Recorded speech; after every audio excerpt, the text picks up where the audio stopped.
ਇਹ ਸੁਣਨ ਤੋਂ ਬਾਅਦ ਛੇਵੇਂ ਪਾਤਸ਼ਾਹ ਮੀਰੀ ਪੀਰੀ ਦੇ ਮਾਲਕ ਧੰਨ ਸ੍ਰੀ ਗੁਰੂ ਹਰਗੋਬਿੰਦ ਸਾਹਿਬ ਜੀ ਮਹਾਰਾਜ ਵੀਰ ਰਸ ਵਿੱਚ ਆਏ। ਜਦੋਂ ਇਸ ਗੱਲ ਨੂੰ ਸੁਣਿਆ, ਚੰਦੂ ਲਿਖਦਾ ਕਿ ਤੁਹਾਡੇ ਪਿਤਾ ਜੀ ਨੇ ਮੈਨੂੰ ਕੁੱਤਾ ਕਿਹਾ ਅਤੇ ਫਿਰ ਮੈਂ ਕੁੱਤਿਆਂ ਦੇ ਵਾਂਗ ਹੀ ਉਹਨਾਂ ਦੇ ਮਗਰ ਪੈ ਗਿਆ ਅਤੇ ਗੁਰੂ ਅਰਜਨ ਦੇਵ ਜੀ ਮਹਾਰਾਜ ਜੀ ਨੂੰ ਸ਼ਹੀਦ ਕਰ ਦਿੱਤਾ। ਕ੍ਰੋਧ ਵਿੱਚ ਆਣ ਕੇ ਕਈ ਗਲਤੀਆਂ ਅਤੇ ਪਾਪ ਹੋ ਜਾਂਦੇ ਆ। ਛੇਵੇਂ ਪਾਤਸ਼ਾਹ ਜੀ ਇਹ ਸੁਣਦਿਆਂ ਸਾਰ ਵੀਰ ਰਸ ਵਿੱਚ ਆਉਂਦੇ ਆ। ਆਏ ਹੋਏ ਦੂਤਾਂ ਨੂੰ ਕਹਿੰਦੇ ਆ ਵੀ ਸੁਲ੍ਹਾ ਸਫਾਈ ਵਾਸਤੇ ਕੋਈ ਗੱਲ ਨਾ ਕਰਿਓ, ਅਸੀਂ ਅਕਾਲ ਪੁਰਖ ਦੇ ਹੁਕਮ ਦੇ ਵਿੱਚ ਵਿਚਰ ਰਹੇ ਹਾਂ। ਇਸ ਤੋਂ ਬਾਅਦ ਕੋਈ ਵੀ ਦੂਤ ਆਪਣੇ ਮੂੰਹ ਵਿੱਚੋਂ ਜ਼ਬਾਨ ਨਾ ਖੋਲ੍ਹੇ, ਕਿਉਂਕਿ ਅਸੀਂ ਆਪਣੇ ਪਿਤਾ ਧੰਨ ਸ੍ਰੀ ਗੁਰੂ ਅਰਜਨ ਦੇਵ ਜੀ ਮਹਾਰਾਜ ਜਿਹੜੇ ਸ਼ਾਂਤ ਰਸ ਵਿੱਚ ਰਹੇ ਆ, ਅਸੀਂ ਉਹਨਾਂ ਦੇ ਪਾਏ ਹੋਏ ਪੂਰਨਿਆਂ 'ਤੇ ਚੱਲ ਕੇ ਹੁਣ ਵੀਰ ਰਸ ਵਿੱਚ ਆਣ ਕੇ ਜਿਹੜੇ ਲੋਕ ਜ਼ੁਲਮ ਕਰਦੇ ਆ ਉਹਨਾਂ ਲੋਕਾਂ ਨੂੰ ਮੈਦਾਨੇ ਜੰਗ ਵਿੱਚ ਅਸੀਂ ਕੀਤੇ ਹੋਏ ਪਾਪ ਦੀ ਸਜ਼ਾ ਦੇਵਾਂਗੇ। ਧੰਨ ਸ੍ਰੀ ਗੁਰੂ ਹਰਗੋਬਿੰਦ ਸਾਹਿਬ ਜੀ ਮਹਾਰਾਜ ਜੀ ਦੇ ਹੁਕਮ ਤੋਂ ਬਾਅਦ ਇਹ ਦੂਤ ਵਾਪਸ ਕਿਵੇਂ ਦਿੱਲੀ ਨੂੰ ਜਾਂਦੇ ਆ। ਕਵੀ ਸਾਹਿਬ ਜੀ ਅੱਗੋਂ ਸਾਨੂੰ ਕੀ ਗੁਰ ਇਤਿਹਾਸ ਸਰਵਣ ਕਰਾਉਂਦੇ ਆ। ਆਓ ਸਮੂਹ ਸੰਗਤ ਮਾਈ ਭਾਈ ਮੁਖ ਨੂੰ ਕਰੋ ਪਵਿੱਤਰ ਤੇ ਉਚਾਰਨ ਕਰੋ ਜੀ ਸਤਿਨਾਮ ਸ੍ਰੀ ਵਾਹਿਗੁਰੂ ਸਾਹਿਬ ਜੀ। ਫੇਰ ਆਖੋ ਜੀ ਸਤਿਨਾਮ ਸ੍ਰੀ ਵਾਹਿਗੁਰੂ ਸਾਹਿਬ ਜੀ। ਆਮ ਦੇਸ ਤੇ ਕਹਿ ਦਿਓ ਸੰਦੇਸ਼ਾ। ਸਤਿਗੁਰੂ ਸੱਚੇ ਪਾਤਸ਼ਾਹ ਧੰਨ ਸ੍ਰੀ ਗੁਰੂ ਹਰਗੋਬਿੰਦ ਸਾਹਿਬ ਜੀ ਮਹਾਰਾਜ ਮਹਾਨ ਪਾਤਸ਼ਾਹ ਜੀ ਜੋ ਸ਼ਿਕਾਰ ਖੇਡਣ ਵਾਸਤੇ ਜਾਂਦੇ ਨੇ ਔਰ ਆਪਣੇ ਸਿੱਖਾਂ ਦੇ ਅੰਦਰ ਬਹੁਤ ਵੱਡਾ ਜੋਸ਼ ਪੈਦਾ ਕਰਦੇ ਆ।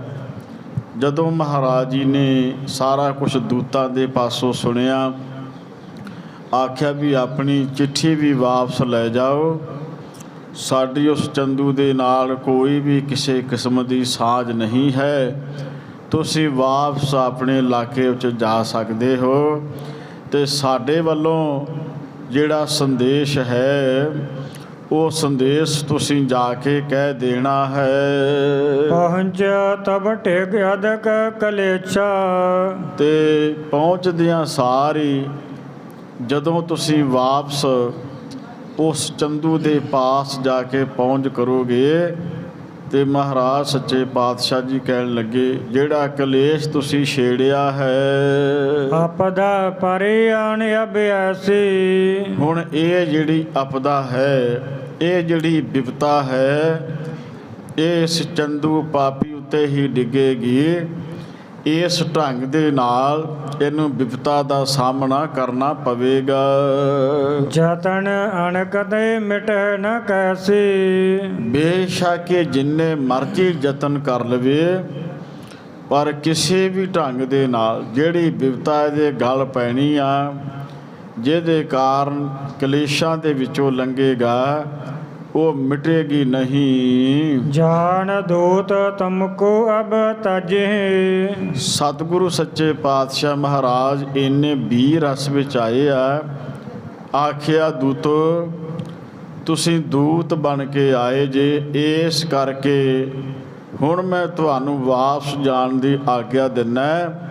ਜੇ ਕਿਤੇ ਦੂਤ ਬਣ ਕੇ ਨਾ ਆਏ ਹੁੰਦੇ ਤੇ ਜਿਹੜੀ ਤੁਸੀਂ ਆ ਮੂੰਹ ਤੋਂ ਗੱਲ ਕੀਤੀ ਆ ਨਾ ਵੀ ਗੁਰੂ ਅਰਜਨ ਦੇਵ ਜੀ ਮਹਾਰਾਜ ਜੀ ਨੂੰ ਇਸ ਚੰਦੂ ਨੇ ਸ਼ਹੀਦ ਕੀਤਾ ਹੈ ਅਤੇ ਹੁਣ ਇਹਦੇ ਨਾਲ ਸੁਲ੍ਹਾ ਕਰ ਲਵੋ। ਛੇਵੇਂ ਪਾਤਸ਼ਾਹ ਮਹਾਰਾਜ ਜੀ ਕਹਿਣ ਲੱਗੇ ਅਸੀਂ ਤੁਹਾਨੂੰ ਵਾਪਸ ਨਹੀਂ ਸੀ ਜਾਣ ਦਿੰਦੇ।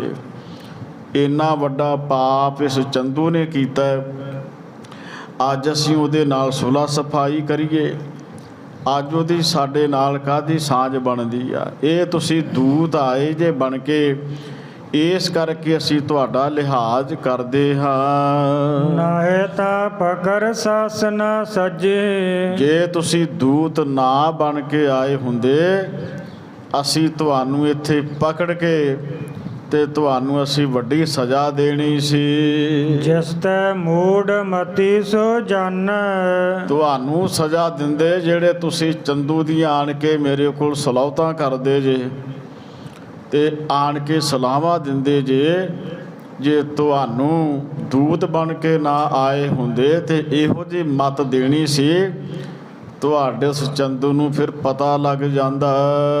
ਕੇਤਕ ਦਿਨ ਮਹਿ ਪ੍ਰਾਨਨ ਹਾਨੈ। ਫਿਰ ਮਹਾਰਾਜ ਕਹਿਣ ਲੱਗੇ ਹੁਣ ਤੇ ਬਸ ਦਿਨਾਂ ਦੀ ਹੀ ਗੱਲ ਬਾਕੀ ਆ, ਹੁਣ ਉਹ ਆਪਣੇ ਪ੍ਰਾਣ ਜਿਹੜੇ ਆ ਗਵਾ ਬੈਠੇਗਾ। ਹਿਮ ਕਹਿ ਕਰ ਤਿਨ ਕੋ ਅਪਮਾਨਾ। ਇਸ ਢੰਗ ਦੇ ਨਾਲ ਧੰਨ ਸ੍ਰੀ ਗੁਰੂ ਹਰਗੋਬਿੰਦ ਸਾਹਿਬ ਜੀ ਵੀਰ ਰਸ ਵਿੱਚ ਆਉਂਦੇ ਆ। ਆਏ ਹੋਏ ਜਿਹੜੇ ਦੂਤ ਆ ਉਹਨਾਂ ਨੇ ਆਪਣਾ ਵੱਡਾ ਅਪਮਾਨ ਸਮਝਿਆ ਹੈ। ਜੀ ਉਠਾਏ ਕਠੋਰ ਬਖਾਨਾ। ਮਹਾਰਾਜ ਜੀ ਨੇ ਆਖਿਆ ਵੀ ਤੁਸੀਂ ਉਠੋ ਤੇ ਵਾਪਸ ਚਲੇ ਜਾਓ। ਜਿਹੜੇ ਸਖਤ ਕਠੋਰ ਬਚਨੇ ਆ ਉਹ ਬੋਲੇ ਹਨ।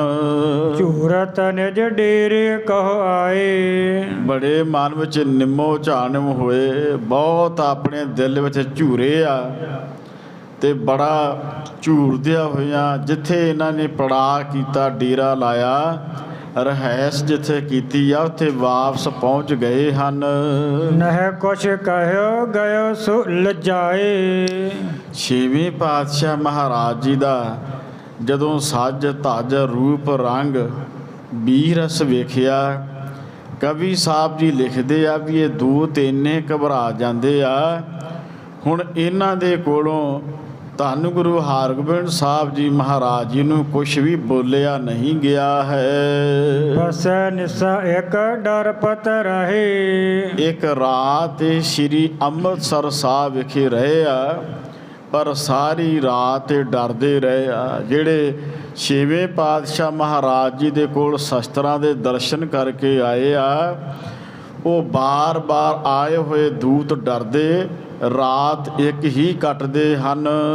ਹਮੋ ਆਣ ਕੋ ਲੈ ਨ ਗਏ। ਇੰਨਾ ਮਨ ਵਿੱਚ ਘਬਰਾ ਗਏ ਵੀ ਛੇਵੇਂ ਪਾਤਸ਼ਾਹ ਤੇ ਉਹਨਾਂ ਦੇ ਜਿਹੜੇ ਗੁਰੂ ਕੇ ਮਹਾਨ ਗੁਰਸਿੱਖ ਯੋਧੇ ਆ, ਕਿਤੇ ਐਸਾ ਨਾ ਹੋਵੇ ਆਣ ਕੇ ਸਾਨੂੰ ਪਕੜ ਨਾ ਲੈਣ, ਆਣ ਕੇ ਸਾਨੂੰ ਹੱਥ ਘੜੀਆਂ ਨਾ ਲਾ ਲੈਣ, ਬਾਵਾ ਨਾ ਬੰਨ ਲੈਣ। ਤਰਾਸਤ ਨਹੀਂ ਸੁਪਤ ਸੁਖ ਸੰਗਾ। ਤੇ ਬਹੁਤ ਡਰਦੇ ਨੇ ਆਪਣੇ ਮਨ ਦੇ ਵਿੱਚ। ਤੇ ਮਹਾਰਾਜ ਸੱਚੇ ਪਾਤਸ਼ਾਹ ਜੀ ਤੇ ਗੁਰੂ ਕੇ ਸਿੱਖਾਂ ਦਾ ਭੈ ਰੱਖਦਿਆਂ ਹੋਇਆਂ ਇਹ ਅੱਜ ਦੀ ਰਾਤ ਜਿਹੜੀ ਆ ਇਹਨਾਂ ਨੇ ਸੁਖ ਦੇ ਨਾਲ ਸਗੋਂ ਬਤੀਤ ਕੀਤੀ ਹੈ। ਭਈ ਪ੍ਰਭਾਤ ਚੜ੍ਹੇ ਤਿਸ ਢੰਗਾ। ਜਦੋਂ ਪ੍ਰਭਾਤ ਹੋਈ ਹੈ ਇਹ ਡਰਦੇ ਰਹੇ, ਪਰ ਧੰਨ ਨੇ ਸੱਚੇ ਪਾਤਸ਼ਾਹ ਦੇ ਗੁਰੂ ਕੇ ਸਿੱਖ, ਉਹ ਤਾਂ ਨਿਹੱਥੇ ਉੱਤੇ ਵੀ ਕਦੇ ਹਮਲਾ ਨਹੀਂ ਕਰਦੇ। ਮਹਾਰਾਜ ਨੇ ਆਖਿਆ ਸੀ ਤੁਸੀਂ ਦੂਤ ਬਣ ਕੇ ਆਏ ਜੇ। ਇਹਨਾਂ ਨੇ ਰਾਤ ਕੱਟੀ ਆ। ਜਦੋਂ ਪ੍ਰਭਾਤ ਹੁੰਦੀ ਆ, ਸਵੇਰ ਦਾ ਸਮਾਂ ਹੁੰਦਾ ਅੰਮ੍ਰਿਤ ਵੇਲੇ ਦਾ, ਫਿਰ ਇਸ ਢੰਗ ਦੇ ਨਾਲ ਦੋਹਰਾ ਸਗਰ ਪੰਥ ਉਲੰਘ ਕੈ ਦਿੱਲੀ ਪਰਵੇਸ਼ ਆਏ। ਸਵੇਰੇ ਸਵਖਤੇ ਹੀ ਸ੍ਰੀ ਅੰਮ੍ਰਿਤਸਰ ਸਾਹਿਬ ਜੀ ਤੋਂ ਇਹਨਾਂ ਨੇ ਚਾਲੇ ਪਾ ਦਿੱਤੇ ਆ। ਰਸਤਾ ਦਾ ਸਫ਼ਰ ਤੈਅ ਕਰਦਿਆਂ ਵਾਪਸ ਦਿੱਲੀ ਵਿਖੇ ਇਹਨਾਂ ਨੇ ਪਹੁੰਚ ਕੀਤੀ ਹੈ। ਚੰਦੂ ਪਾਪੀ ਸੋ ਮਿਲੈ ਸਕਲ ਪ੍ਰਸੰਗ ਸੁਨਾਏ। ਆਏ ਹੋਏ ਦੂਤ ਜਦੋਂ ਵਾਪਸ ਦਿੱਲੀ ਵਿਖੇ ਪਹੁੰਚਦੇ ਆ, ਜਾ ਕੇ ਚੰਦੂ ਪਾਪੀ ਨੂੰ ਮਿਲਦੇ ਆ। ਉਹਨੇ ਆਖਿਆ ਮੈਨੂੰ ਸਾਰਾ ਪ੍ਰਸੰਗ ਸੁਣਾਓ, ਜਿਵੇਂ ਤੁਸੀਂ ਅੰਮ੍ਰਿਤਸਰ ਸਾਹਿਬ ਵਿਖੇ ਪਹੁੰਚ ਕਰਦੇ ਜੇ, ਕਿਵੇਂ ਗੁਰੂ ਸਾਹਿਬ ਜੀ ਦੇ ਦਰਸ਼ਨ ਕੀਤੇ ਆ, ਕਿਵੇਂ ਤੁਹਾਡੀਆਂ ਗੱਲਾਂ ਬਾਤਾਂ ਮਹਾਰਾਜ ਜੀ ਦੇ ਨਾਲ ਹੋਈਆਂ, ਮੈਨੂੰ ਸ਼ੁਰੂ ਤੋਂ ਲੈ ਕੇ ਸਾਰੀ ਗੱਲ ਸੁਣਾਉਣੀ ਕਰੋ। ਮਹਾ ਦੁਸ਼ਟ ਮਤ ਪਾਤ ਕੀ ਸੁਨਤ ਭਇਓ ਦੁਖ ਪਾਏ। ਜਦੋਂ ਦੂਤ ਸਾਰੀ ਗੱਲ ਦੱਸਦੇ ਆ ਵੀ ਛੇਵੇਂ ਪਾਤਸ਼ਾਹ ਧੰਨ ਸ੍ਰੀ ਗੁਰੂ ਹਰਗੋਬਿੰਦ ਸਾਹਿਬ ਜੀ ਮਹਾਰਾਜ ਬਹੁਤ ਚੜ੍ਹਦੀ ਕਲਾ ਦੇ ਵਿੱਚ ਆ, ਜਦੋਂ ਇਹ ਸਾਰਾ ਕੁਝ ਦੱਸਦੇ ਆ ਵੀ ਜਿਸ ਕੰਮ ਲਈ ਅਸੀਂ ਗਏ ਸਾਂ ਉਹ ਸਾਡਾ ਨਹੀਂ ਬਣਿਆ, ਮਹਾ ਦੁਸ਼ਟ ਜਿਹੜਾ ਵਾ ਮਾੜੀ ਮੱਤ ਵਾਲਾ ਚੰਦੂ ਪਾਪੀ, ਤੇ ਇਸ ਚਿੱਠੀ ਨੂੰ ਵਾਪਸ ਆਇਆ, ਸਮਝ ਗਿਆ ਤੇ ਆਏ ਦੂਤਾਂ ਨੇ ਦੱਸ ਦਿੱਤਾ ਹੈ ਕਿ ਗੁਰੂ ਹਰਗੋਬਿੰਦ ਸਾਹਿਬ ਜੀ ਮਹਾਰਾਜ ਮੰਨੇ ਨਹੀਂ ਹਨ। ਫਿਰ ਬਹੁਤ ਦੁਖੀ ਹੁੰਦਾ ਹੈ। ਬੂਝਤ ਕਹੋ ਪ੍ਰਸੰਗ ਸਭ, ਕਿਮ ਦੇਖਿਓ ਤੁਮ ਜਾਏ। ਦੁਖੀ ਹੋਏ ਮਨ ਦੇ ਨਾਲ ਫਿਰ ਦੂਤਾਂ ਨੂੰ ਕਹਿੰਦਾ ਹੈ, ਮੈਨੂੰ ਸਾਰੀ ਗੱਲ ਦੱਸੋ, ਸਾਰਾ ਪ੍ਰਸੰਗ ਸੁਣਾਓ, ਕਿਵੇਂ ਮਹਾਰਾਜ ਜੀ ਦੇ ਨਾਲ ਤੁਹਾਡੇ ਬਚਨ ਵਿਲਾਸ ਹੁੰਦੇ ਆ, ਕਿਵੇਂ ਤੁਸੀਂ ਸਤਿਗੁਰਾਂ ਨੂੰ ਦੇਖਿਆ ਹੈ। ਚੌਪਈ ਕਹਿਤ ਭਏ ਸੁਨ ਕਾਨ ਦੀਵਾਨ। ਜਿਹੜੇ ਦੂਤ ਸੀ ਉਹਨਾਂ ਨੇ ਆਣ ਕੇ ਵਾਪਸ ਚੰਦੂ ਨੂੰ ਦੱਸਿਆ। ਕਹਿਣ ਲੱਗੇ, ਚੰਦੂ ਜੀ, ਜਦੋਂ ਅਸੀਂ ਸ੍ਰੀ ਅੰਮ੍ਰਿਤਸਰ ਸਾਹਿਬ ਵਿਖੇ ਪਹੁੰਚੇ ਸਾਂ ਤੇ ਅਸੀਂ ਆਪਣੇ ਕੰਨਾਂ ਦੇ ਨਾਲ ਸੁਣਿਆ ਕਿ ਗੁਰੂ ਹਰਗੋਬਿੰਦ ਸਾਹਿਬ ਜੀ ਮਹਾਰਾਜ ਉਸ ਵੇਲੇ ਦੀਵਾਨ ਦੇ ਵਿੱਚ ਬਿਰਾਜਮਾਨ ਸਨ। ਉਤਰੈ ਪ੍ਰਥਮ ਏਕਮ ਥਾਨ। ਜਦੋਂ ਅਸੀਂ ਅੰਮ੍ਰਿਤਸਰ ਸਾਹਿਬ ਵਿਖੇ ਪਹੁੰਚਦੇ ਹਾਂ, ਇੱਕ ਥਾਂ ਤੇ ਜਾ ਕੇ ਅਸੀਂ ਡੇਰਾ ਕੀਤਾ, ਜਿੱਥੇ ਅਸੀਂ ਰਾਤ ਕੱਟਣ ਵਾਸਤੇ ਰਿਹਾਇਸ਼ ਬਣਾਈ ਹੈ। ਲੋਕਣ ਕੋ ਬੂਝਿਓ ਗੁਰ ਕਿਤ ਹੈ। ਦੂਤ ਕਹਿਣ ਲੱਗੇ ਕਿ ਹੇ ਚੰਦੂ, ਫਿਰ ਅਸੀਂ ਹੋਰ ਲੋਕਾਂ ਨੂੰ ਪੁੱਛਿਆ ਤੇ ਉਹਨਾਂ ਨੂੰ ਜਾ ਕੇ ਇਸ ਬਾਰੇ ਅਸੀਂ ਪੁੱਛਣਾ ਕੀਤਾ ਹੈ ਕਿ ਸਤਿਗੁਰੂ ਮਹਾਰਾਜ ਗੁਰੂ ਹਰਗੋਬਿੰਦ ਸਾਹਿਬ ਜੀ ਮਹਾਰਾਜ ਇਸ ਵੇਲੇ ਕਿੱਥੇ ਹਨ। ਕਬ ਹਮ ਮਿਲੇ ਹੋਏ ਇੱਕ ਚਿਤ ਹੈ। ਤੇ ਕਹਿਣ ਲੱਗੇ, ਫਿਰ ਅਸੀਂ ਸਤਿਗੁਰੂ ਮਹਾਰਾਜ ਜੀ ਦੇ ਦਰਸ਼ਨ ਕਰਨ ਵਾਸਤੇ ਗਏ ਤੇ ਸਾਨੂੰ ਦੱਸਿਆ, ਦੱਸਣ ਵਾਲੇ ਗੁਰੂ ਕੇ ਸਿੱਖਾਂ ਨੇ, ਇਸ ਵੇਲੇ ਮਹਾਰਾਜ ਦੀਵਾਨ ਦੇ ਵਿੱਚ ਬਿਰਾਜਮਾਨ ਆ, ਇੱਕ ਰਸ ਵਿੱਚ ਆ, ਅੰਦਰੋਂ ਉਹਨਾਂ ਦਾ ਜਿਹੜਾ ਮਨ ਹੈ ਇੱਕ ਚਿੱਤ ਵਿੱਚ ਟਿਕਾਓ ਦੇ ਵਿੱਚ ਹੈ। ਤਬ ਸਿੱਖ ਇੱਕ ਸਕਲ ਬਤਾਏ। ਇੱਕ ਜਿਹੜਾ ਗੁਰੂ ਕਾ ਸਿੱਖ ਆ, ਉਹਨੇ ਆਣ ਕੇ ਸਾਨੂੰ ਸਤਿਗੁਰੂ ਮਹਾਰਾਜ ਜੀ ਦੇ ਬਾਰੇ ਸਾਰਾ ਕੁਝ ਦੱਸਿਆ ਹੈ। ਖੇਲਤ ਅਬ ਸ਼ਿਕਾਰ ਕੋ ਆਏ। ਉਹਨੇ ਇਹ ਖਬਰ ਸੁਣਾਈ ਕਿ ਹੁਣੇ ਹੀ ਧੰਨ ਗੁਰੂ ਹਰਗੋਬਿੰਦ ਸਾਹਿਬ ਜੀ ਮਹਾਰਾਜ, ਜੋ ਕੁਝ ਸਮਾਂ ਪਹਿਲਾਂ ਸ਼ਿਕਾਰ ਖੇਡਣ ਵਾਸਤੇ ਬਾਹਰ ਗਏ ਸਨ, ਮਹਾਰਾਜ ਹੁਣੇ ਹੀ ਵਾਪਸ ਆਏ ਹਨ। ਬੈਠੇ ਸ਼ੋਭਤ ਤਖਤ ਸਥਾਨ। ਦੂਤ ਕਹਿਣ ਲੱਗੇ, ਦੀਵਾਨ ਜੀ, ਜਿਸ ਥਾਂ ਤੇ ਸ੍ਰੀ ਅਕਾਲ ਤਖਤ ਸਾਹਿਬ ਜੀ ਬਣਾਇਆ ਗਿਆ, ਸਿਰਜਣਾ ਕੀਤੀ ਹੈ, ਸ਼ਿਕਾਰ ਖੇਡਣ ਤੋਂ ਬਾਅਦ ਧੰਨ ਸ੍ਰੀ ਗੁਰੂ ਹਰਗੋਬਿੰਦ ਸਾਹਿਬ ਜੀ ਮਹਾਰਾਜ ਸ੍ਰੀ ਅਕਾਲ ਤਖਤ ਸਾਹਿਬ ਵਿਖੇ ਬਿਰਾਜਮਾਨ ਹੋਏ ਹਨ। ਗਾਨ ਸੋ ਭਟਣ ਕੋ ਲਾਗ ਦੀਵਾਨ। ਜਿੰਨੇ ਵੀ ਸਤਿਗੁਰਾਂ ਦੇ ਕੋਲ ਇਹ ਸਿੱਖ ਫੌਜ ਹੈ, ਆਖਿਆ ਇਹ ਸਾਰੀ ਦੀਵਾਨ ਦੇ ਵਿੱਚ ਸੱਜ ਗਈ ਹੈ। ਮਿਲੋ ਕਰੋ ਦਰਸ਼ਨ ਇਸ ਬੀਰਾ। ਤੇ ਉਸ ਵੇਲੇ ਜਿਹੜੇ ਸਿੱਖ ਨੂੰ ਅਸੀਂ ਪੁੱਛਿਆ ਕਿ ਗੁਰੂ ਹਰਗੋਬਿੰਦ ਸਾਹਿਬ ਜੀ ਮਹਾਰਾਜ ਕਿੱਥੇ ਆ, ਉਹਨੇ ਸਾਨੂੰ ਇਹ ਖਬਰ ਸੁਣਾਈ ਵੀ ਇਸ ਵੇਲੇ ਸਤਿਗੁਰੂ ਮਹਾਰਾਜ ਜੀ ਅਕਾਲ ਤਖਤ ਸਾਹਿਬ ਵਿਖੇ ਬਿਰਾਜਮਾਨ ਹਨ ਤੇ ਉਹ ਸੱਚੇ ਪਾਤਸ਼ਾਹ ਮਹਾਰਾਜ ਜੀ ਉੱਥੇ ਸੰਗਤਾਂ ਨੂੰ ਦਰਸ਼ਨ ਦੇ ਰਹੇ ਹਨ। ਐਸਾ ਸਮਾਂ ਨ ਪਾਵੋ ਫੇਰਾ। ਆ ਤੁਹਾਨੂੰ ਮੌਕਾ ਬੜਾ ਵਧੀਆ ਮਿਲਿਆ, ਇਹੋ ਜਿਹਾ ਮੌਕਾ ਤੁਹਾਨੂੰ ਫੇਰ ਛੇਤੀ ਨਹੀਂ ਮਿਲੇਗਾ। ਇਸ ਵੇਲੇ ਮਹਾਰਾਜ ਜੀ ਨੂੰ ਮਿਲਣਾ ਤੇ ਅਕਾਲ ਤਖਤ ਸਾਹਿਬ ਵਿਖੇ ਜਾ ਕੇ ਦਰਸ਼ਨ ਕਰ ਸਕਦੇ ਹੋ। ਸੁਣ ਹਮ ਬਿਸਮੈ ਕਿਆ ਏਕ ਹੈ। ਕਹਿਣ ਲੱਗੇ, ਚੰਦੂ ਜੀ, ਜਦੋਂ ਅਸੀਂ ਇਹ ਗੱਲ ਸੁਣੀ ਆ, ਅਸੀਂ ਬਿਸਮਾਦ ਵਿੱਚ ਆਏ, ਹੈਰਾਨ ਵਿੱਚ ਆਏ ਕਿ ਸਾਨੂੰ ਗੁਰੂ ਕਾ ਸਿੱਖ ਕੀ ਕਹਿ ਰਿਹਾ ਹੈ। ਗਾਦੀ ਇਹ ਫਕੀਰਨ ਹੈ। ਇਹ ਤੇ ਫਕੀਰਾਂ ਦੀ ਗੱਦੀ ਆ, ਗੁਰੂ ਨਾਨਕ ਸਾਹਿਬ ਜੀ ਦੇ ਘਰ ਦੀ ਗੱਦੀ ਆ, ਜਿਹੜੇ ਕੇਵਲ ਭਜਨ ਸਿਮਰਨ ਕਰਨ ਵਾਲੇ ਆ। ਫਕੀਰਾਂ ਦੀ ਗੱਦੀ ਆ, ਇਹ ਸਾਨੂੰ ਗੁਰੂ ਕਾ ਸਿੱਖ ਕੀ ਦੱਸ ਰਿਹਾ ਹੈ ਕਰਨ ਸ਼ਿਕਾਰ ਸ਼ਸਤਰ ਗਨ ਧਰਬੀ। ਵੀ ਇਹ ਤਾਂ ਸ਼ਿਕਾਰ ਖੇਡ ਕੇ ਆਏ ਨੇ, ਬਾਹਰ ਜਾਨਵਰਾਂ ਦਾ ਸੰਘਾਰ ਕਰਕੇ ਆਏ, ਤੇ ਕਹਿਣ ਲੱਗੇ ਵੀ ਉਸ ਵੇਲੇ ਮਹਾਰਾਜ ਜੀ ਦੇ ਗਲ ਗਾਤਰੇ ਸ਼੍ਰੀ ਸਾਹਿਬਾਂ ਤੇ ਮਹਾਰਾਜ ਜੀ ਨੇ ਸ਼ਸਤਰ ਆਪਣੇ ਤਨ ਉੱਤੇ ਪਹਿਨੇ ਹਨ।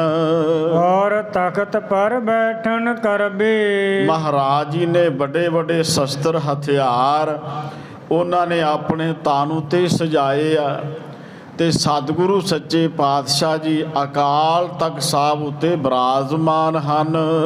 ਇਹ ਗਤ ਕਬ ਤੇ ਕੀਨ ਨਵੀਨ।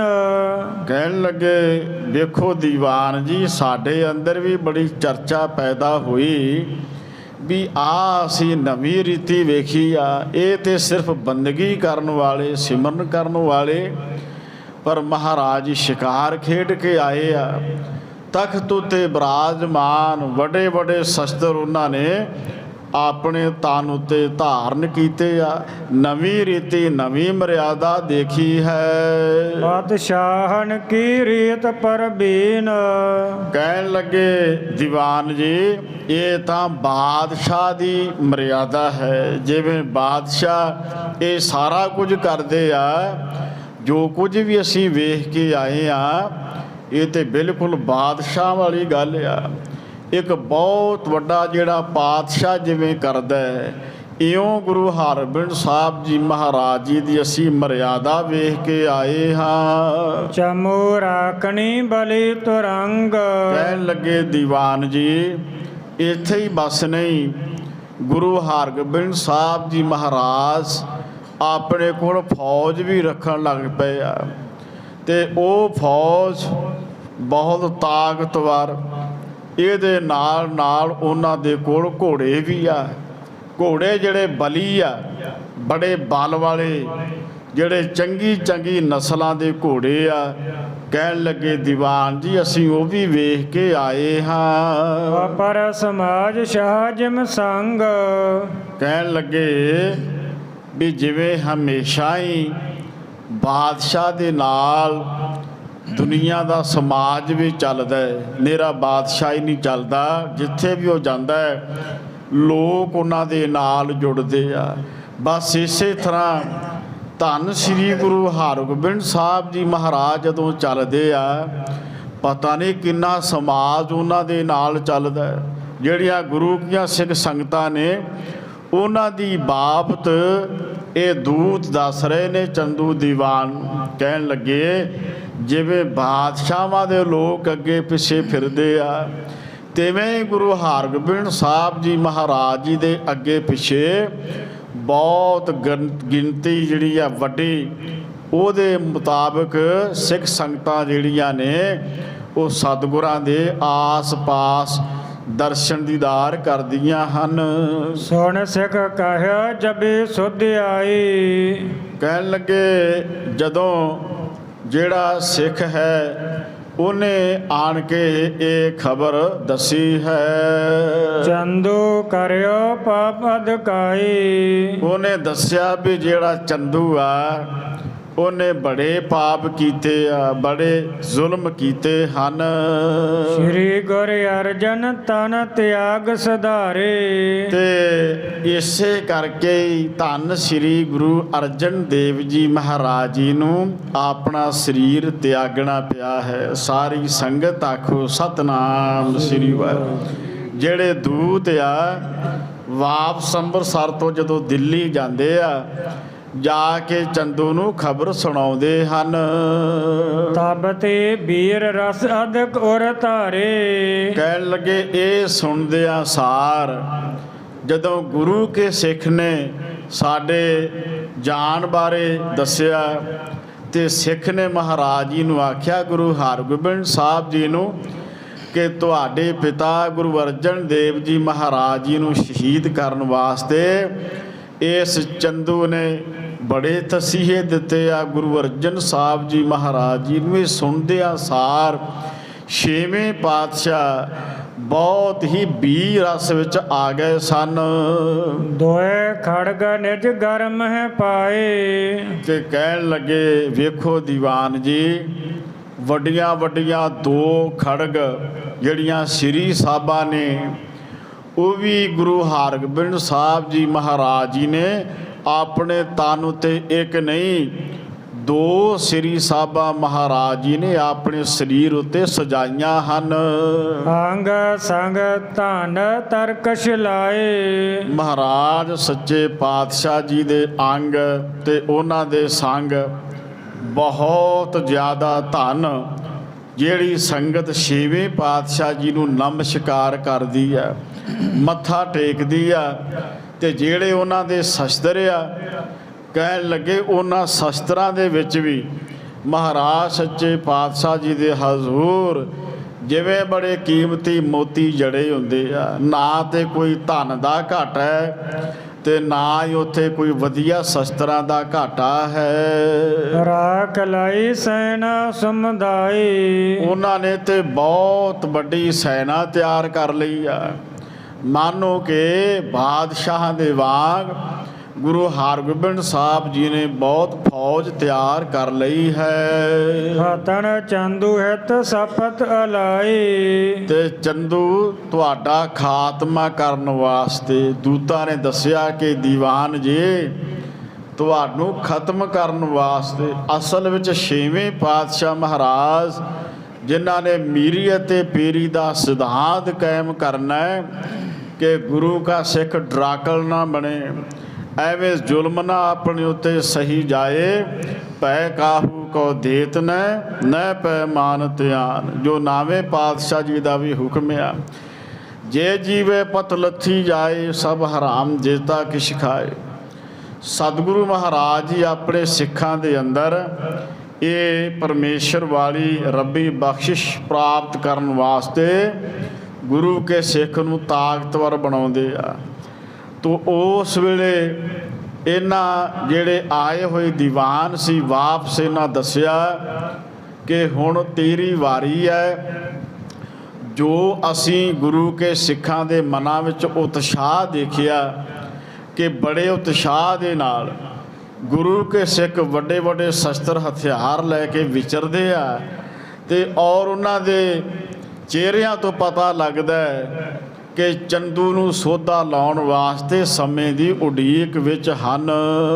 ਦਿਨ ਪ੍ਰਤ ਸਭ ਸਮਾਜ ਅਧਕਾਇਓ। ਕਹਿਣ ਲੱਗੇ ਦੀਵਾਨ ਜੀ, ਜਿਵੇਂ ਜਿਵੇਂ ਦਿਨ ਚੜ੍ਹਦਾ, ਛੇਵੇਂ ਪਾਤਸ਼ਾਹ ਮਹਾਰਾਜ ਜੀ ਦੇ ਕੋਲ ਪਤਾ ਨਹੀਂ ਕਿੰਨਾ ਕੁ ਸਮਾਜ ਇਕੱਠਾ ਹੁੰਦਾ ਜੋ ਇਹ ਸ਼ਬਦ ਬੋਲਦੇ ਆ। ਭਾਵ ਗੁਰੂ ਕੇ ਪਿਆਰ ਵਾਲੀਆਂ ਪਤਾ ਨਹੀਂ ਕਿੰਨੀਆਂ ਕੁ ਸੰਗਤਾਂ ਦੂਰ ਦੁਰਾਡਿਓਂ ਚੱਲ ਕੇ ਆਉਂਦੀਆਂ ਨੇ ਤੇ ਧੰਨ ਸ੍ਰੀ ਗੁਰੂ ਹਰਗੋਬਿੰਦ ਸਾਹਿਬ ਜੀ ਮਹਾਰਾਜ ਜੀ ਦੇ ਚਰਨਾਂ ਵਿੱਚ ਹਾਜ਼ਰ ਹੋਈ ਜਾਂਦੀਆਂ ਹਨ।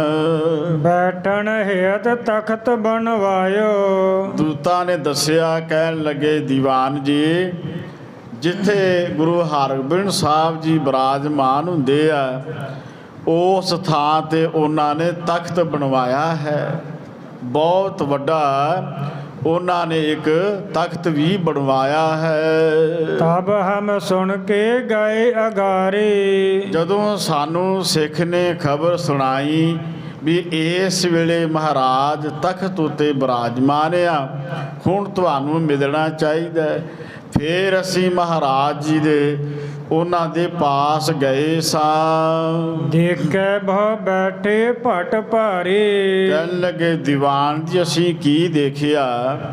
ਧੰਨ ਸ੍ਰੀ ਗੁਰੂ ਹਰਗੋਬਿੰਦ ਸਾਹਿਬ ਜੀ ਮਹਾਰਾਜ ਜਿੱਥੇ ਬਿਰਾਜਮਾਨ, ਉਹਨਾਂ ਦੇ ਕੋਲ ਭੱਟ ਵੀ ਆ।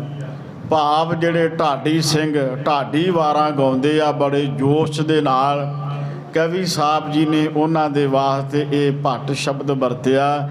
ਮਾਨੋ ਕਿ ਜਿਹੜੇ ਸਤਿਗੁਰਾਂ ਦਾ ਜਸ ਕਰਦੇ ਆ, ਵਡਿਆਈ ਕਰਦੇ ਆ, ਸੋਭਾ ਕਰਦੇ ਆ। ਕਹਿਣ ਲੱਗੇ ਅਸੀਂ ਉਹਨਾਂ ਕਵੀ ਜਨਾਂ ਢਾਡੀ ਸਿੰਘਾਂ ਦੇ ਦਰਸ਼ਨ ਵੀ ਕਰਕੇ ਆਏ ਹਾਂ। ਆਪ ਸ਼ਸਤਰ ਜੁਤ ਤਖਤ ਸੁਹਾਏ। ਗੁਰੂ ਹਰਗੋਬਿੰਦ ਸਾਹਿਬ ਜੀ ਤੇ ਬਹੁਤ ਵੱਡੇ ਉਹਨਾਂ ਨੇ ਇਹ ਜਿਹੜੇ ਸ਼ਸਤਰ ਆ ਆਪਣੇ ਤਾਨ ਉਤੇ ਸਜਾਏ ਤੇ ਤਖਤ ਉਤੇ ਵੀ ਮਹਾਰਾਜ ਜੀ ਨੇ ਸ਼ਸਤਰ ਸ਼ੋਭਨੀਕ ਬਣਾ ਕੇ ਰੱਖੇ ਹਨ। ਜਾਏ ਨਿਕਟ ਹਮ ਸੀਸ ਨਵਾਏ। ਜਦੋਂ ਅਸੀਂ ਉਹਨਾਂ ਦੇ ਪਾਸ ਗਏ ਤੇ ਕੋਲ ਜਾ ਕੇ ਸੀਸ ਨਿਵਾਇਆ ਹੈ, ਜੋ ਉਹਨਾਂ ਦੀ ਮਰਿਆਦਾ ਹੈ, ਕਿਉਂਕਿ ਸਾਰੀਆਂ ਸਿੱਖ ਸੰਗਤਾਂ ਉਹਨਾਂ ਦੇ ਪਾਸ ਜਾ ਕੇ ਧੰਨ ਗੁਰੂ ਹਰਗੋਬਿੰਦ ਸਾਹਿਬ ਜੀ ਨੂੰ ਮੱਥਾ ਟੇਕਦੀਆਂ ਹਨ। ਲੈ ਤੁਮ ਨਾਮ ਦਈ ਜਬ ਪਾਤੇ। ਜਦੋਂ ਅਸੀਂ ਉਹਨਾਂ ਦੇ ਕੋਲ ਗਏ ਤੇ ਅਸੀਂ ਤੁਹਾਡਾ ਜਾ ਕੇ ਨਾਮ ਦੱਸਿਆ ਕਿ ਸਾਨੂੰ ਚੰਦੂ ਦੀਵਾਨ ਨੇ ਭੇਜਿਆ ਹੈ ਦਿੱਲੀ ਦੀ ਤਰਫੋਂ, ਤੇ ਅਸੀਂ ਜਾ ਕੇ ਉਹਨਾਂ ਦੇ ਕੋਲ ਜਿਹੜੀ ਤੁਸੀਂ ਸਾਨੂੰ ਚਿੱਠੀ ਦਿੱਤੀ ਆ, ਜਿਹੜੀ ਪੱਤਰਕਾ ਤੁਸੀਂ ਲਿਖ ਕੇ ਭੇਜੀ ਆ, ਇਹ ਅਸੀਂ ਪੱਤਰਕਾ ਗੁਰੂ ਹਰਗੋਬਿੰਦ ਸਾਹਿਬ ਜੀ ਮਹਾਰਾਜ ਜੀ ਦੇ ਹਜ਼ੂਰ ਰੱਖ ਦਿੱਤੀ ਹੈ। ਚਤਵਤ ਪਿਤ ਕੋ ਸ਼ੁਲਗਤ ਛਾਤੀ। ਕਹਿਣ ਲੱਗੇ ਚਿੱਠੀ ਨੂੰ ਪੜ੍ਹਿਆ ਹੈ, ਪਰ ਤੁਹਾਡਾ ਨਾਮ ਸੁਣਦਿਆਂ ਸਾਰ ਉਹ ਬੀ ਰਸ ਵਿੱਚ ਆਉਂਦੇ ਆ। ਜਿਵੇਂ ਛਾਤੀ ਦੇ ਵਿੱਚ ਬੀ ਰਸ ਪੈਦਾ ਹੁੰਦਾ ਹੈ, ਆਪਣੇ ਪਿਤਾ ਨੂੰ ਯਾਦ ਕਰਦੇ ਆ। ਧੰਨ ਸ੍ਰੀ ਗੁਰੂ ਅਰਜਨ ਦੇਵ ਜੀ ਮਹਾਰਾਜ ਜਦੋਂ ਉਹਨਾਂ ਨੂੰ ਪਤਾ ਲੱਗਦਾ ਹੈ ਕਿ ਤੁਸੀਂ ਬੜੇ ਤਸੀਹੇ ਦਿੱਤੇ ਆ ਗੁਰੂ ਅਰਜਨ ਸਾਹਿਬ ਜੀ ਮਹਾਰਾਜ ਜੀ ਨੂੰ, ਸੁਣ ਕੇ ਗੁਰੂ ਹਰਗੋਬਿੰਦ ਸਾਹਿਬ ਜੀ ਬਹੁਤ ਹੀ ਬੀ ਰਸ ਵਿੱਚ ਆ ਜਾਂਦੇ ਹਨ। ਜਬ ਪੜਵਾਏ ਸੁਣੀ ਰਸ ਧਾਰੇ। ਜਦੋਂ ਉਹਨਾਂ ਨੇ ਫਾਰਸੀ ਦੇ ਇੱਕ ਪੜ੍ਹੇ ਹੋਏ ਵਿਦਵਾਨ ਦੇ ਪਾਸੋਂ ਬੁਲਾ ਕੇ ਚਿੱਠੀ ਨੂੰ ਪੜਵਾਇਆ ਤੇ ਚਿੱਠੀ ਨੂੰ ਸੁਣਦਿਆਂ ਸਾਰ ਧੰਨ ਸ੍ਰੀ ਗੁਰੂ ਹਰਗੋਬਿੰਦ ਸਾਹਿਬ ਜੀ ਮਹਾਰਾਜ ਬਹੁਤ ਹੀ ਬੀ ਰਸ ਵਿੱਚ ਆਉਂਦੇ ਆ। ਉਹਨਾਂ ਦਾ ਮੁਖੜਾ ਲਾਲ ਦਿਖਾਈ ਦਿੰਦਾ ਹੈ, ਭਾਵ ਬੜੀ ਵੀਰਤਾ ਵਿੱਚ ਆ ਜਾਂਦੇ ਹਨ। ਬਹੁ ਕਠੋਰ ਤਬ ਗਿਰਾ ਉਚਾਰੇ। ਉਹਨਾਂ ਨੇ ਆਪਣੇ ਮੁਖ ਦੇ ਵਿੱਚੋਂ ਸਖਤ ਸ਼ਬਦ ਜਿਹੜੇ ਆ ਧੰਨ ਸ੍ਰੀ ਗੁਰੂ ਹਰਗੋਬਿੰਦ ਸਾਹਿਬ ਜੀ ਮਹਾਰਾਜ ਕਿਸੇ ਨੂੰ ਮਾੜਾ ਨਹੀਂ ਬੋਲਣ ਵਾਲੇ। ਅਸਲ ਵਿੱਚ ਜਿਹੜੇ ਬੰਦੇ ਨੇ ਪਾਪ ਕੀਤੇ ਆ, ਗੁਰੂ ਅਰਜਨ ਸਾਹਿਬ ਜੀ ਨੂੰ ਤਸੀਹੇ ਦਿੱਤੇ ਆ, ਉਹਨੂੰ ਨਸੀਹਤ ਦੇਣੀ ਆ, ਪਾਪ ਕਰਨ ਵਾਲੇ ਨੂੰ ਪਾਪਾਂ ਦੀ ਸਜ਼ਾ ਦੇਣੀ ਆ। ਤੋ ਕਹਿਣ ਲੱਗੇ ਫਿਰ ਗੁਰੂ ਹਰਗੋਬਿੰਦ ਸਾਹਿਬ ਜੀ ਮਹਾਰਾਜ ਬੜੇ ਉਹ ਵੀਰਤਾ ਵਿੱਚ ਆਣ ਕੇ ਕੁਝ ਸ਼ਬਦ ਬੋਲਦੇ ਹਨ। ਪਿਤਾ ਬੈਰ ਕੋ ਤਿਆਗੇ ਨਾਹਨ। ਕਹਿਣ ਲੱਗੇ ਦੀਵਾਨ ਜੀ ਤੁਸੀਂ ਉਹਨਾਂ ਦੇ ਪਿਤਾ ਨੂੰ ਸ਼ਹੀਦ ਕੀਤਾ ਹੈ। ਸਮੇਂ ਦੀ ਜ਼ਾਲਮ ਸਰਕਾਰ ਨੇ ਗੁਰੂ ਅਰਜਨ ਦੇਵ ਜੀ ਮਹਾਰਾਜ ਜੀ ਨੂੰ ਚੰਗੀ ਤਰ੍ਹਾਂ ਯਾਦ ਆ, ਇਹ ਭੁੱਲਣ ਵਾਲੀ ਗੱਲ ਨਹੀਂ। ਉਹਨਾਂ ਦੇ ਮਨ ਵਿੱਚ ਇਸ ਪ੍ਰਤੀ ਬਹੁਤ ਵੱਡਾ ਰੋਸ ਪੈਦਾ ਹੋਇਆ ਹੈ। ਤਰਾਸ ਹਿਰਦੇ ਮੋਹ ਮਨ ਹੈ ਕਾਹੇ ਨਾ। ਉਹਨਾਂ ਦੇ ਮਨ ਵਿੱਚ ਕਿਸੇ ਕਿਸਮ ਦਾ ਕੋਈ ਡਰ ਨਹੀਂ ਆ, ਭਾਵੇਂ ਤੁਸੀਂ ਉਹਨਾਂ ਦੇ ਪਿਤਾ ਧੰਨ ਸ੍ਰੀ ਗੁਰੂ ਅਰਜਨ ਦੇਵ ਜੀ ਮਹਾਰਾਜ ਜੀ ਨੂੰ ਭਿਆਨਕ ਤਸੀਹੇ ਦੇ ਕੇ ਤੇ ਤੁਸੀਂ ਸ਼ਹੀਦ ਕੀਤਾ ਹੈ। ਪਰ ਜਦੋਂ ਗੁਰੂ ਹਰਗੋਬਿੰਦ ਸਾਹਿਬ ਜੀ ਮਹਾਰਾਜ ਜੀ ਦੇ ਮੁਖੜੇ ਨੂੰ ਤੱਕਿਆ ਜਾਏ, ਉਹਨਾਂ ਦੇ ਹਿਰਦੇ ਵਿੱਚ ਸਰਕਾਰ ਦੇ ਪ੍ਰਤੀ ਰਤਾ ਵੀ ਡਰ ਨਹੀਂ ਪੈਦਾ ਹੋਇਆ। ਸਰਕਾਰ ਦਾ ਵੀ ਸਰਕਾਰ ਇਹ ਨੁਕਸਾਨ ਕਰ ਦੇਵੇਗੀ। ਮਹਾਰਾਜ ਜੀ ਸਗੋਂ ਬੀ ਰਸ ਦੇ ਵਿੱਚ ਆ, ਉਹਨਾਂ ਨੂੰ ਰਤਾ ਵੀ ਕਿਸੇ ਕਿਸਮ ਦਾ ਨਾ ਤੇ ਕਿਸੇ ਸਰਕਾਰ ਦਾ ਨਾ ਕਿਸੇ ਸਰਕਾਰੀ ਕਰਮਚਾਰੀ ਦਾ। ਉਹਨਾਂ ਦੇ ਮਨ ਵਿੱਚ ਕਿਸੇ ਕਿਸਮ ਦਾ ਕੋਈ ਵੀ ਡਰ ਨਹੀਂ, ਉਹਨਾਂ ਨੂੰ ਕੁਝ ਵੀ ਕਿਹਾ ਨਹੀਂ ਜਾ ਸਕਦਾ ਹੈ। ਚੰਦੂ ਸੰਗ ਕਹੋ ਅਸ ਜਾਏ। ਬੇਸ਼ੱਕ ਉਹਨਾਂ ਨੂੰ ਜੋ ਮਰਜ਼ੀ ਆਖੋ, ਉਹ ਕੋਈ ਵੀ ਗੱਲ ਮੰਨਣਗੇ ਨਹੀਂ। ਉਹਨਾਂ ਦਾ ਚਿਹਰਾ ਦੱਸਦਾ ਹੈ, ਉਹਨਾਂ ਦਾ ਮੁਖੜਾ ਦੱਸਦਾ ਹੈ ਕਿ ਧੰਨ ਸ੍ਰੀ ਗੁਰੂ ਹਰਗੋਬਿੰਦ ਸਾਹਿਬ ਜੀ ਮਹਾਰਾਜ ਜੋ ਮਰਜ਼ੀ ਆਲਮ ਫਾਜ਼ਲ ਉਹਨਾਂ ਦੇ ਕੋਲ ਜਾ ਕੇ ਜਿੰਨਾ ਮਰਜ਼ੀ ਉਹਨਾਂ ਨੂੰ ਆਖੇ, ਪਰ ਗੁਰੂ ਹਰਗੋਬਿੰਦ ਸਾਹਿਬ ਜੀ ਮਹਾਰਾਜ ਜੀ ਦੀ ਉਹਨਾਂ ਦੀ ਗੱਲ ਕੋਈ ਵੀ ਉਹਨਾਂ ਨੂੰ ਮਨਾ ਨਹੀਂ ਸਕਦਾ ਹੈ। ਕਹਿਣ ਲੱਗੇ, ਐ ਚੰਦੂ, ਬੇਸ਼ੱਕ ਤੂੰ ਵੀ ਜਾ ਕੇ ਕਹਿ ਗੁਰੂ ਹਰਗੋਬਿੰਦ ਸਾਹਿਬ ਜੀ ਤੇਰੀ ਵੀ ਗੱਲ ਨਹੀਂ ਮੰਨਣਗੇ। ਅਸੀਂ ਪੂਰਾ ਜ਼ੋਰ ਲਾਇਆ, ਪੂਰਾ ਤਾਣ ਲਾਇਆ, ਸਗੋਂ ਉਹਨਾਂ ਨੇ ਤਾਂ ਜੋ ਕੁਝ ਸਾਨੂੰ ਕਿਹਾ ਉਹ ਵੀ ਅਸੀਂ ਤੁਹਾਨੂੰ ਦੱਸ ਰਹੇ ਹਾਂ। ਆਪਦਾ ਘੋਰ ਮੂੜ ਨਿਰਿਆਈ। ਤੇ ਉਹ ਕਹਿੰਦੇ ਨੇ ਹੁਣ ਇਹ ਜਿਹੜਾ ਚੰਦੂ ਆ ਨਾ, ਬਿਪਤਾ ਜਿਹੜੀ ਆ ਇਹਦੇ ਨੇੜੇ ਆ ਪਹੁੰਚੀ ਹੈ। ਹੁਣ ਇਹਨੂੰ ਕੀਤੀ ਹੋਏ ਪਾਪ ਦੀ ਸਜ਼ਾ ਮਿਲਣ ਵਾਲੀ ਆ। ਹੁਣ ਇਸ ਮੂਰਖ ਦਾ ਜਿਹੜਾ ਸਮਾਂ ਹੈ ਨੇੜੇ ਨੇੜੇ ਆਈ ਜਾ ਰਿਹਾ ਹੈ। ਕਹਿਣ ਲੱਗੇ, ਦੀਵਾਨ ਜੀ, ਧੰਨ ਸ੍ਰੀ ਗੁਰੂ ਹਰਗੋਬਿੰਦ ਸਾਹਿਬ ਜੀ ਮਹਾਰਾਜ ਜੀ ਨੂੰ ਅਸੀਂ ਤਾਂ ਬਹੁਤ ਸਮਝਾਉਣ ਦੀ ਕੋਸ਼ਿਸ਼ ਕੀਤੀ ਹੈ, ਪਰ ਗੁਰੂ ਸਾਹਿਬ ਜੀ ਮਹਾਰਾਜ ਜੀ ਦਾ ਚਿਹਰਾ ਦੱਸਦਾ ਵੀ ਭੈ ਤੋਂ ਰਹਿਤ ਨੇ, ਨਿਰਭਉ ਨੇ। ਸਤਿਗੁਰੂ ਮਹਾਰਾਜ ਵੀਰ ਰਸ ਦੇ ਵਿੱਚ ਆ, ਉਹਨਾਂ ਦੇ ਸਾਹਮਣੇ ਗੱਲ ਵੀ ਨਹੀਂ ਸੀ ਕੀਤੀ ਜਾਂਦੀ। ਤੇ ਫਿਰ ਉਹਨਾਂ ਨੇ ਇਹ ਵੀ ਸਾਫ਼ ਆਖਿਆ, ਠੀਕ ਹੈ, ਜੇ ਇਹ ਬੰਦਾ ਕੁੱਤਾ ਹੀ ਬਣ ਕੇ ਪਿਆ, ਹੁਣ ਇਹ ਕੀਤੇ ਹੋਏ ਪਾਪ ਦੀ ਸਜ਼ਾ ਭੁਗਤੇਗਾ। ਤੇ ਮਹਾਰਾਜ ਗੁਰੂ ਹਰਗੋਬਿੰਦ ਸਾਹਿਬ ਜੀ ਨੇ ਆਖਿਆ, ਥੋੜਾ ਹੀ ਸਮਾਂ ਇਹਦਾ ਰਹਿ ਗਿਆ, ਇਹਦੇ ਗਲ ਜਿਹੜਾ ਮੂਰਖ ਆ, ਬਹੁਤ ਵੱਡੀ ਬਿਪਤਾ ਇਹਦੇ ਨੇੜੇ ਹੀ ਪਹੁੰਚ ਜਾਵੇਗੀ। ਇੱਕ ਤਾਂ ਤਣ ਕੀ ਬੈਸ ਨਵੀਨ। ਫਿਰ ਦੂਤ ਕਹਿੰਦੇ ਨੇ ਕਿ ਵੇਖੋ ਦੀਵਾਨ ਜੀ, ਇੱਕ ਤਾਂ ਅਜੇ ਉਹਨਾਂ ਦੀ ਜਿਹੜੀ ਆਜੂ ਆ, ਜਿਹੜੀ ਆਰਜਾ, ਜਿਹੜੀ ਉਹਨਾਂ ਦੀ ਉਮਰ ਆ, ਉਹ ਜਵਾਨੀ ਵਾਲੀ ਆ। ਹੁਣ ਦੂਤ ਕੁਛ ਆਪਣੀ ਗੱਲ ਚੰਦੂ ਨੂੰ ਦੱਸ ਰਹੇ ਆ ਕਿ ਸਤਿਗੁਰੂ ਮਹਾਰਾਜ ਜੀ ਇੰਨੀ ਵੀਰਤਾ ਦੇ ਵਿੱਚ ਆ, ਵੀਰ ਰਸ ਵਿੱਚ ਆ, ਪਿਤਾ ਨੂੰ ਯਾਦ ਕਰਕੇ ਵੀਰਤਾ ਵਿੱਚ ਆਉਂਦੇ ਆ। ਤੁਹਾਡੇ ਬਾਰੇ ਕਹਿੰਦੇ ਨੇ ਵੀ ਉਹਨਾਂ ਦਾ ਸਮਾਂ ਮੂਰਖ ਦਾ ਨੇੜੇ ਆ ਰਿਹਾ, ਬਿਪਤਾ ਉਹਦੇ ਗਲ ਪੈ ਜਾਏਗੀ। ਦੂਸਰੀ ਗੱਲ ਇਹ ਆ ਵੀ ਉਹਨਾਂ ਦੀ ਉਮਰ ਵੀ ਅਜੇ ਨਵੀਂ ਆ, ਜਵਾਨੀ ਵਾਲੀ ਉਮਰ ਹੈ। ਦੂਜੇ ਸ਼ਸਤਰ ਅੰਗ ਧਰ ਲੀਨ। ਫਿਰ ਦੂਸਰੀ ਗੱਲ ਇਹ ਆ, ਉਹਨਾਂ ਨੇ ਆਪਣੇ ਤਨ ਉੱਤੇ ਸ਼ਸਤਰ ਧਾਰਨ ਕਰ ਲਏ ਆ, ਜਿਹੜੇ ਉਹਨਾਂ ਨੇ ਆਪਣੇ ਅੰਗਾਂ ਦੇ ਉੱਤੇ ਵੱਡੇ ਵੱਡੇ ਸ਼ਸਤਰ ਸਜਾ ਲਏ ਹਨ। ਤੀਜੇ ਸੋ ਭਟਣ ਕੋ ਨਿਤ ਸੰਗ।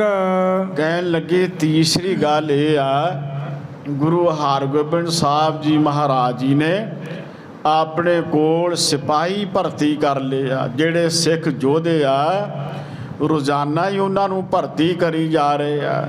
ਉਹਨਾਂ ਦੇ ਕੋਲ ਰੋਜ਼ਾਨਾ ਹੀ, ਜਿਵੇਂ ਬਾਦਸ਼ਾਹ ਲੋਕ ਫੌਜ ਰੱਖਦੇ ਆ, ਗੁਰੂ ਹਰਗੋਬਿੰਦ ਸਾਹਿਬ ਜੀ ਰੋਜ਼ਾਨਾ ਹੀ ਆਪਣੇ ਕੋਲ ਇਹ ਸੈਨਾ ਭਰਤੀ ਕਰੀ ਜਾ ਰਹੇ ਹਨ। ਮਾਰ ਮਾਰ ਕਰ ਚਾਹਸ ਜੰਗ। ਉਹ ਤਾਂ ਵੱਡੀਆਂ ਵੱਡੀਆਂ ਜੰਗਾਂ ਕਰਨ ਨੂੰ ਤਿਆਰ ਨੇ।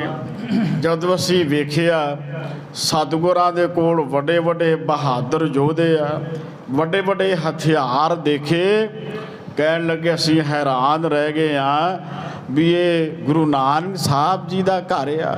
ਗੁਰੂ ਹਰਗੋਬਿੰਦ ਸਾਹਿਬ ਜੀ ਦੇ ਕੋਲ ਇੰਨੀ ਵੱਡੀ ਸੈਨਾ, ਐਡੇ ਐਡੇ ਵੱਡੇ ਮਾਰੂ ਹਥਿਆਰ, ਜਿਹੜੇ ਬਾਦਸ਼ਾਹ ਲੋਕ ਜੰਗਾਂ ਯੁੱਧਾਂ ਵਿੱਚ ਵਰਤਦੇ ਆ, ਤੇ ਬਹੁਤ ਵੱਡੀ ਜੰਗ ਉਹਨਾਂ ਦੇ ਨਾਲ ਕੀਤੀ ਜਾਣ ਵਾਲੀ ਆ। ਕਹਿਣ ਲੱਗੇ ਮਹਾਰਾਜ ਕੋਲ ਮਾਰੂ ਹਥਿਆਰ ਜਿਹੜੇ ਵੱਡੇ ਮੈਦਾਨਾਂ ਵਿੱਚ ਵੱਡੀ ਲੜਾਈ ਵਿੱਚ ਚਲਾਏ ਜਾਂਦੇ ਆ, ਉਹਨਾਂ ਕੋਲ ਹਥਿਆਰ ਵੀ ਬਹੁਤ ਤਕੜੇ ਹਨ। ਤੁਝ ਤੇ ਕੁਛ ਉਪਾਏ ਹੋਏ ਆਵੇ। ਕਹਿਣ ਲੱਗੇ ਦੀਵਾਨ ਜੀ, ਤੁਸੀਂ ਕੋਈ ਉਪਾਅ ਕਰ ਸਕਦੇ ਜੇ? ਕਿਉਂਕਿ ਗੁਰੂ ਹਰਗੋਬਿੰਦ ਸਾਹਿਬ ਜੀ ਦੀ ਸ਼ਕਤੀ ਦਿਨੋਂ ਦਿਨ ਬਹੁਤ ਵੱਧਦੀ ਜਾ ਰਹੀ ਆ। ਤੇ ਇਸ ਨੂੰ ਹੁਣੇ ਹੀ ਜਿੰਨਾ ਵੀ ਹੋਵੇ ਛੇਤੀ ਰੋਕ ਲੈਣਾ ਚਾਹੀਦਾ ਹੈ। ਤੁਹਾਨੂੰ ਕੋਈ ਨਾ ਕੋਈ ਉਪਾਅ ਕਰਨਾ ਚਾਹੀਦਾ ਹੈ। ਭਲੀ ਇਹ ਤਾਂ ਜੇ ਬਚ ਜਾਵੇਂ। ਇਸੇ ਗੱਲ ਵਿੱਚ ਤੁਹਾਡੀ ਭਲਾਈ ਆ। ਹੁਣ ਇਸ ਵੇਲੇ ਗੁਰੂ ਹਰਗੋਬਿੰਦ ਸਾਹਿਬ ਜੀ ਮਹਾਰਾਜ ਜੀ ਦੀ ਤਾਕਤ ਅੱਗੇ ਵਧਣ ਤੋਂ ਰੋਕੀ ਜਾਏ, ਨਹੀਂ ਤਾਂ ਦਿਨੋਂ ਦਿਨ ਆਪਣੇ ਕੋਲ ਸਿੱਖਾਂ ਦੀ ਸੈਨਾ, ਸਿੱਖ ਫੌਜ ਧੰਨ ਗੁਰੂ ਹਰਗੋਬਿੰਦ ਸਾਹਿਬ ਜੀ ਮਹਾਰਾਜ ਭਰਤੀ ਕਰੀ ਜਾ ਰਹੇ ਆ। ਦਿਨੋਂ ਦਿਨ ਗੁਰੂ ਹਰਗੋਬਿੰਦ ਸਾਹਿਬ ਜੀ ਮਹਾਰਾਜ ਜੀ ਦੀ ਤਾਕਤ ਵੱਧਦੀ ਜਾ ਰਹੀ ਆ। ਜੇ ਨਾ ਰੋਕਿਆ ਫਿਰ ਚੰਦੂ ਤੇਰਾ ਨੁਕਸਾਨ ਹੋਵੇਗਾ। ਤੋ ਇਸ ਵੇਲੇ ਜਿਹੜੀ ਸਮੇਂ ਦੀ ਇਹ ਸਰਕਾਰ, ਇਹਦੇ ਵਾਸਤੇ ਵੀ ਬਹੁਤ ਮਹਿੰਗਾ ਇਹ ਸਮਾਂ ਬਣ ਜਾਏਗਾ। ਚੰਗਾ ਹੋਵੇ ਜੇ ਇਸੇ ਥਾਂ 'ਤੇ ਗੁਰੂ ਹਰਗੋਬਿੰਦ ਸਾਹਿਬ ਜੀ ਮਹਾਰਾਜ ਜੀ ਦੀ ਵੱਧਦੀ ਹੋਈ ਤਾਕਤ ਨੂੰ ਰੋਕ ਦਿੱਤਾ ਜਾਏ। ਇਹਦੇ ਨਾਲ ਹੀ ਤੇਰਾ ਭਲਾ ਹੈ, ਇਹਦੇ ਨਾਲ ਹੀ ਤੇਰੇ ਪ੍ਰਾਣ ਬਚ ਸਕਦੇ ਆ। ਤੇਰੀ ਜਾਨ ਤਾਂ ਹੀ ਬਚ ਸਕਦੀ ਆ ਜੇ ਹੁਣੇ ਹੀ ਗੁਰੂ ਹਰਗੋਬਿੰਦ ਸਾਹਿਬ ਦੀ ਵੱਧਦੀ ਤਾਕਤ ਉੱਤੇ ਰੋਕ ਜਿਹੜੀ ਆ ਸਰਕਾਰ ਵੱਲੋਂ ਲਾ ਦਿੱਤੀ ਜਾਏ। ਸੋ ਔਰ ਕਰਤ ਅਦਕ ਉਤਸ਼ਾਹੂ। ਕਹਿਣ ਲੱਗੇ ਅਸੀਂ ਵੇਖ ਕੇ ਆਏ ਆ ਗੁਰੂ ਹਰਗੋਬਿੰਦ ਸਾਹਿਬ ਜੀ ਮਹਾਰਾਜ ਜੀ ਦੇ ਵਿੱਚ ਬਹੁਤ ਵੱਡਾ ਉਤਸ਼ਾਹ ਪੈਦਾ ਹੋਇਆ ਹੈ ਲੜਨ ਵਾਸਤੇ ਔਰ ਮੈਦਾਨੇ ਜੰਗ ਵਿੱਚ ਜੂਝਣ ਵਾਸਤੇ। ਉਹਨਾਂ ਦੇ ਡੋਲਿਆਂ ਦੇ ਵਿੱਚ ਬੜੀ ਵੱਡੀ ਜਾਨ, ਉਹਨਾਂ ਦੇ ਵੱਡੇ ਵੱਡੇ ਬਹਾਦਰ ਸੂਰਮੇ ਉਹਨਾਂ ਦੇ ਪਾਸ ਆ, ਬੜੀ ਹਥਿਆਰ ਤੇ ਵੱਡੀ ਤਾਕਤਵਰ ਜਿਹੜੀ ਫੌਜ ਆ। ਉਹਨਾਂ ਦੇ ਮਨਾਂ ਵਿੱਚ ਤੇ ਜੰਗ ਵਾਸਤੇ ਬੜਾ ਹੀ ਉਤਸ਼ਾਹ ਬਣਿਆ ਹੈ। ਕੁਛ ਨਹਿ ਤਰਾਸ ਕਰਤ ਚਿਤ ਮਾਹੂ। ਕਹਿਣ ਲੱਗੇ ਦੀਵਾਨ ਜੀ, ਉਹਨਾਂ ਦੇ ਮਨ ਵਿੱਚ ਕੋਈ ਵੀ ਸਰਕਾਰ ਤੋਂ ਡਰ ਨਹੀਂ ਆ। ਉਹ ਨਿਰਭੈ ਹੋ ਕੇ ਵਿਚਰ ਰਹੇ ਆ, ਆਜ਼ਾਦੀ ਨਾਲ ਵਿਚਰ ਰਹੇ ਆ। ਉਹਨਾਂ ਨੂੰ ਤੁਹਾਡੀ ਸਰਕਾਰ ਦਾ ਕੋਈ ਡਰ ਨਹੀਂ। ਬੇਸ਼ੱਕ ਭਾਵੇਂ ਤੁਸੀਂ ਗੁਰੂ ਅਰਜਨ ਦੇਵ ਜੀ ਮਹਾਰਾਜ ਜੀ ਨੂੰ ਬੜੇ ਤਸੀਹੇ ਦੇ ਕੇ ਸ਼ਹੀਦ ਕੀਤਾ ਹੈ, ਤੁਹਾਡੀ ਸੋਚ ਸੀ ਵੀ ਇਹ ਦਬਾਏ ਜਾਣਗੇ, ਪਰ ਦਬਾਏ ਨਹੀਂ। ਗੁਰੂ ਹਰਗੋਬਿੰਦ ਸਾਹਿਬ ਜੀ ਮਹਾਰਾਜ ਜੀ ਨੇ ਵੱਡੀ ਸੈਨਾ ਤਿਆਰ ਕਰ ਲਈ ਆ, ਵੱਡੀ ਫੌਜ ਤੇ ਵੱਡੇ ਵੱਡੇ ਬਹਾਦਰ ਸਿਪਾਹੀ ਸਿੱਖ ਸੈਨਾ ਧੰਨ ਸ੍ਰੀ ਗੁਰੂ ਹਰਗੋਬਿੰਦ ਸਾਹਿਬ ਜੀ ਮਹਾਰਾਜ ਜੀ ਨੇ ਆਪਣੀ ਫੌਜ ਦੇ ਵਿੱਚ ਉਹਨਾਂ ਨੇ ਭਰਤੀ ਕਰ ਲਈ, ਤਖਤ ਵੀ ਬਣਾ ਲਿਆ। ਫਿਰ ਇਸ ਤੋਂ ਇਲਾਵਾ ਮਹਾਰਾਜ ਸੱਚੇ ਪਾਤਸ਼ਾਹ ਜੀ ਦੇ ਕੋਲ ਵੱਡੇ ਵੱਡੇ ਘੋੜੇ ਆ ਤੇ ਜੰਗੀ ਮਾਰੂ ਜਿਹੜੇ ਹਥਿਆਰ ਆ ਉਹ ਵੀ ਛੇਵੇਂ ਪਾਤਸ਼ਾਹ ਮਹਾਰਾਜ ਜੀ ਦੇ ਕੋਲ ਆ। ਚੰਗਾ ਹੋਵੇ ਹੁਣੇ ਪਾਬੰਦੀ ਲੱਗ ਜਾਏ ਤੇ ਭਲਾ, ਨਹੀਂ ਤੇ ਤੇਰੇ ਜਿਹੜੇ ਪ੍ਰਾਣ ਆ ਬਚਣਗੇ ਨਹੀਂ। ਇਹਨਾਂ ਦੂਤਾਂ ਨੇ ਚੰਦੂ ਨੂੰ ਇਹ ਸਲਾਹ ਦਿੱਤੀ ਆ। ਹੁਣ ਘਬਰਾਏ ਹੋਏ ਚੰਦੂ ਨੇ ਬਾਦਸ਼ਾਹ ਜਹਾਂਗੀਰ ਦੇ ਪਾਸ ਜਾ ਕੇ ਧੰਨ ਗੁਰੂ ਹਰਗੋਬਿੰਦ ਸਾਹਿਬ ਜੀ ਮਹਾਰਾਜ ਜੀ ਦੇ ਖਿਲਾਫ ਕਿਵੇਂ ਚੁਗਲੀ ਲਾਉਂਦਾ ਹੈ। ਜਿਵੇਂ ਪਹਿਲਾਂ ਚੁਗਲੀਆਂ ਲਾਉਂਦਾ ਰਿਹਾ, ਚੁਗਲਖੋਰ ਨਾਲ ਚੁਗਲੀਓਂ ਬਾਜ਼ ਆਉਂਦੇ, ਗੱਲ ਕਹਿੰਦਿਆਂ ਕਹਿੰਦਿਆਂ ਕਹਿ ਜਾਂਦੇ। ਫਿਰ ਘਬਰਾਹਟ ਵਿੱਚ ਜਾਏਗਾ ਬਾਦਸ਼ਾਹ ਦੇ ਕੋਲ ਤੇ ਬਾਦਸ਼ਾਹ ਜਹਾਂਗੀਰ ਜਿਹੜਾ ਪਹਿਲਾਂ ਹੀ ਲਾਈ ਲੱਗ ਗਿਆ, ਕੰਨਾਂ ਦਾ ਕੱਚਾ, ਸ਼ਰਾਬੀ ਕੁਆਬੀ ਐਬੀ ਬੰਦਾ ਜਿਹੜਾ ਗੁਰੂ ਅਰਜਨ ਦੇਵ ਜੀ ਨੂੰ ਸ਼ਹੀਦ ਕਰਨ ਵਾਲਾ ਮੁੱਖ ਦੋਸ਼ੀ ਆ।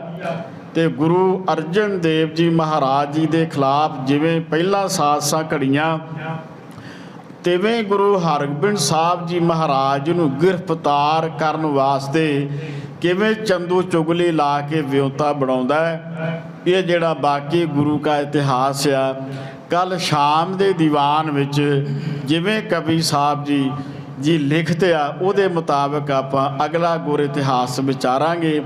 ਇੰਨੀਆਂ ਬੇਨਤੀਆਂ ਆਪ ਜੀ ਨੇ ਪ੍ਰਵਾਨ ਕਰਨੀਆਂ। ਹੋਈਆਂ ਭੁੱਲਾਂ ਤੋਂ ਖਿਮਾ